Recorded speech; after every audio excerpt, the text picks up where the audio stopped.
Hey guys, welcome to this video. Today we're going to talk about a book in the Bible that I have read recently, which is the Book of Esther. And I love Esther. I think it is a great book to study for both men and women. So let's get into it, because there's not many books in the Bible that are about women.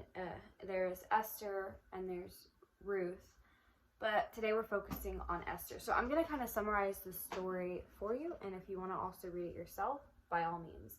So the Book of Esther starts with King Ahasuerus. King Ahasuerus is this pretty successful king, and he's having this giant extravaganza. It's like 7 days long, and he wants his wife, Queen Vashti, to make an appearance. So he calls her because it says that she was beautiful to behold, and he wanted to share her beauty with everybody at the party. Well, Vashti told him, as it reads in verse 12, it says, "But Queen Vashti refused to come at the king's command. Therefore the king was furious, and his anger burned within him." So the king's having a party. He says, "All right, I want Vashti here." And Vashti says, "No, I'm not coming." Now, for whatever reason, I don't know what her reasoning was, but she did not come. So in this way, she did not submit to the king, and it made him furious. So the king goes to his council of wise men, and he brings the situation to them and says basically like, "Yo, what do I do? She didn't show up. This is making me very frustrated." Now the wise men say, "Well, you know what you should do is you should dethrone Vashti, and you should hold a beauty pageant where you round up all of the beautiful young virgins." Keep in mind that wording is very important for this. "Round up all of the beautiful young virgins in the kingdom, and we will bring them before you one by one, and we shall see who is the most pleasing in your eyes. Whoever, King Ahasuerus, you deem as the most pleasing of your eyes will inherit the throne." So the king is like, "Yeah, okay, let's do that. Bye, Vashti." And so then they have the beauty pageant, and you have the beautiful young virgins of the kingdom. They come and they get pampered, and one by one they go before the king. Well, there was one of those young women named Esther. So Esther was an orphan. She also was a slave. Her parents had died, and so her uncle Mordecai took it upon himself to raise her. And Mordecai sends her to go before the king, and he gives her two pretty clear instructions. He tells her, do not tell him that you are a Jew, because she was Jewish, and do not tell him that you are related to me, Mordecai. Esther obeys these commands. She goes into, so it's kind of like they start by levels, and then you level up. So the king's, I think eunuchs were how you call them, they really liked Esther. Something about her stood out to them, so they put her in the most, I guess, beautiful, most exquisite room in the women's palace, because the women's quarters were separate from the king's quarters in this day and age. So Esther gets elevated to there. She's not deemed as queen yet, but things are looking pretty good for her because the king's men already really like her. And when it's her turn to go before the king, she immediately wins favor in his eyes, as it says. So Esther then becomes queen. And so, I mean, that's a pretty big elevation. She goes from slave all the way to queen, and she's ruling in her queenship when she notices and hears word that her uncle Mordecai is outside, and it seems as though he's begging. And this is kind of disturbing to her because that's her family, her kin, that's her uncle. So she sends her servants with garments to give to him. Maybe he needs supplies, maybe he needs clothes because he didn't look really good. And Mordecai says, "No, I don't want these garments." Mordecai had a special reason for sending Esther to become queen, basically. I think he knew it was God's plan that she was going to end up becoming queen, and he had a special plan for this, and he said, no, I don't need any garments. I need you to pass this message along to Esther. So a little backstory. To be honest, I don't know what city or empire this is taking place under, but I know that this empire is not fond of the Jews. And there's the king's best man, whose name is Haman, actually has a doctrine that says that they are going to annihilate all the Jews. Mordecai and Esther are Jews. So you see the problem. Again, the king doesn't know she's a Jew, and the king does not know that she is related to Mordecai. So Mordecai tells the servants, you must relay this message to Esther. You must tell her that there is a doctrine out there to annihilate our people, and she must go before the king and beg that he change this doctrine. Servants bring that message to Esther, and she is a little bit taken aback. She doesn't want to do it because she claims that the king has not requested to see her for 30 days. If you, even as the king's wife, go and stand before him without him calling you or requesting you, you can be killed. That was a law. You only went before the king if he asked to see you. So she basically she sends a messenger back like, yeah, no, like, I'm sorry, I would love to help, but I can't do it. He hasn't asked to see me, and her life was on the line. I could die if I go before him and he didn't call for me. And Mordecai tells her, this is a pretty famous verse. Chapter 4, verse 13, Mordecai told the servants to tell Esther, do not think in your heart that you will escape in the king's palace any more than all the other Jews. Basically saying that just because you're in royalty doesn't mean that your life is going to be saved, because this plan is to annihilate all the Jews, and it's very clear. So when Esther hears this, she kind of is like, damn, I got to do something. So something within her starts to change, starts to think. And so she sends the servants back with a message to Mordecai saying, basically, I'll do it. Mordecai, you go, fast for 3 days. And I believe during that time she was going to be thinking and planning how she was going to present herself before the king and ask him to change such a doctrine. So after the 3 days of fasting is over, and I guess Esther has done her thinking and her meditation, she puts on her finest linens and she decides to go before the king. And she must have been terrified at this time, but she goes before the king. And what I love is that immediately when the king sees her, so it says it happened on the third day, this is in chapter 5, verse 1, that Esther put on her royal robes and stood in the inner court of the king's palace across from the king's house, while the king sat on his royal throne in the royal house facing the entrance of the house, so he could see her. It says, so it was, I love this part, when the king saw Queen Esther standing in the court, that she found favor in his sight. And the king held out to Esther the golden scepter, and he invited her in, and he said, what do you wish, Queen Esther? What is your request? It shall be given to you up to half the kingdom. Like, what? So you have Esther, who literally all she does is stand before him, and he immediately says, you can have whatever you want. I'll give you up to half the kingdom. That is huge, and that is such a beautiful example of masculinity and femininity. It was Esther's beauty, her both internal beauty and her outer beauty. Keep in mind, Vashti, the previous queen, she obviously was beautiful. She obviously was young. I didn't actually specify if she was young, but when he married her, she was obviously beautiful and young and a virgin.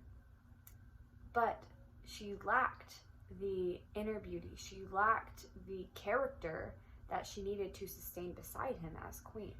And that's what this speaks to me. Everybody will have their own interpretation of Vashti and what that all meant. But the way I look at it as well, like, you can be beautiful on the outside, but if you don't have the inner beauty, it's vain, it's empty. And so part of being a queen conscious woman, so to say, or a good woman, is yes, your physical appearance matters. Yes, how you carry yourself matters. Yes, being pure and virginal matters and is important. But what I think is the most important, what's the glue that holds all of it together, is who you are inside, your soul, your purity, that you have developed the character to be able to sustain and to live as a queen. Because honestly, if you have had a dark past, you can revive yourself through your character. I believe that. And we can look at the story of the woman in the well. I can talk about that in another video and stuff. But anyhow, I think that was the main difference between Esther and Vashti, was her internal character. So, going on through the story, Esther tells him that she doesn't go right away saying, what she wants him to do. She decides that she needs to warm him up to it. So she invites him to a banquet, and she says, hey, why doesn't your best man, Haman, come and join us? Now, keep in mind, Haman is the one that created this doctrine. Mordecai knows Haman created it. Mordecai told Esther, so Esther knows that Haman is the one that created this. But she still invites him to the banquet. So the king's excited. He goes to the banquet. Haman's there. Haman's all excited. Haman runs home to his family and says, hey guys, guess what? I feel so special. I've got invited to a banquet by the queen. And wow, probably thinking that they're going to promote him to something even higher. So Esther has the banquet, and again, the king asks her, What is your petition? It shall be granted to you. Up to half the kingdom, it shall be done. I want to pause on that for another minute.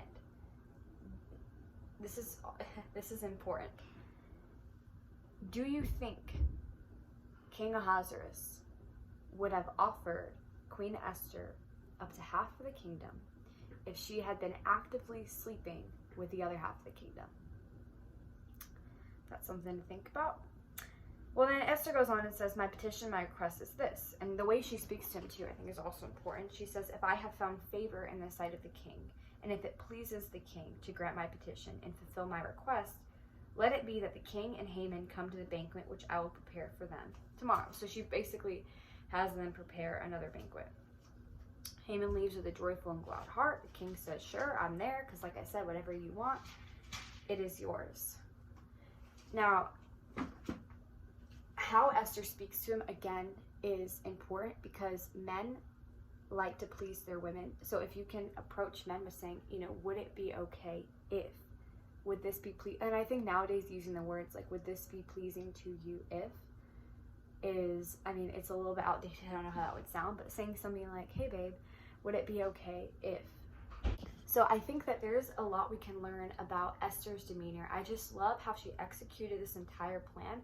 It was silently, she did it, I'm sure she got divine wisdom through it, and she just carries herself so well. When she speaks to men, she doesn't say like, you need to be doing this for me. Why aren't you, she didn't approach it like that. She probably wouldn't have got a great response from him if she did that. But a lot of us women, we speak to men like that. We speak to other women like that. We speak to people like that, thinking that, we're going to get the things we want. We're going to get our way like that. Esther did not do that. She was not demanding. She was very sweet, and she always worded it, would it be okay if it may be pleasing to you? Because it showed that she respected and honored these men, and she genuinely wanted to do what was going to be pleasing and okay to them. Now at this second banquet, let me see, I think I'm missing a part of the story. Okay, so I think this is the night before the second banquet. It says the king could not sleep, and so he commanded somebody to bring a book of records of the Chronicles. And it was found written that Mordecai had told of two of the king's eunuchs that had sought to lay hands on the king. Oh yeah, so there was a plan where two of the king's men wanted to kill him, and Mordecai was the one that reported them and basically saved the king's life. So immediately the king is already warming up to Mordecai. So things are already working out in Esther and Mordecai's favor without everybody else even realizing it, without even Esther fully realizing it. So it's banquet number 2, and the king again says to Esther, what do you want? Whatever you ask, may it be given to you. Up to half the kingdom, it's yours. And Esther basically tells him in so many words that there is a plan out there to annihilate my people. So she's exposing that she's a Jew. And my request is that you stop this, that you save my people, because it's not just that we're going to become slaves and made to work, but we're literally going to die, and these are my people. I need you to help me. I need you to save me. I need you to be my hero. Now the king, upon hearing this, it says he grows furious. And this is what he said. So the king Ahasuerus answered and said to Queen Esther, who is he, and where is he who would dare presume in his heart to do such a thing? And Esther, this is another one of my favorite parts. Esther literally says, the adversary and the enemy is this wicked man Haman. And this Haman's sitting right there. And Haman's probably like, holy shit. Like, there's probably so much going through his mind. And long story short, Haman ends up being hung. And Mordecai ends up being honored and ends up being a very well-respected person. So it says that Mordecai was second to King Ahasuerus, which is probably the position that Haman wanted. He was well received by the multitudes of his brethren, speaking the good of his people and the good of his countrymen, and he became to be a very well-respected person among the Jews. Also in that, there was a lot of people fighting and killing each other. So what ended up happening is they turned around, so the plan to kill the Jews ended up being, there was a new doctrine stated that the Jews would then annihilate everybody who tried to kill them. So there was like a lot of fighting and shit going on.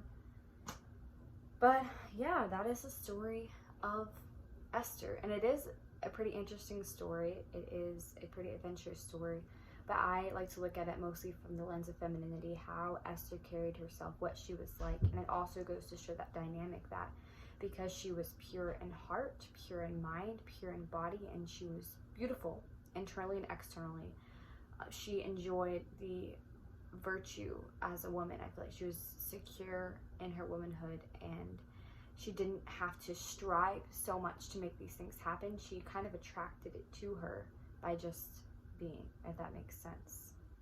So that's my take on the Book of Esther. Everybody will probably have a different take in some way. So if you read this story and you pick something else differently, then let me know in the comments, because I'd be curious to see it from your perspective too. But thank you for watching, and I'll see you guys next time.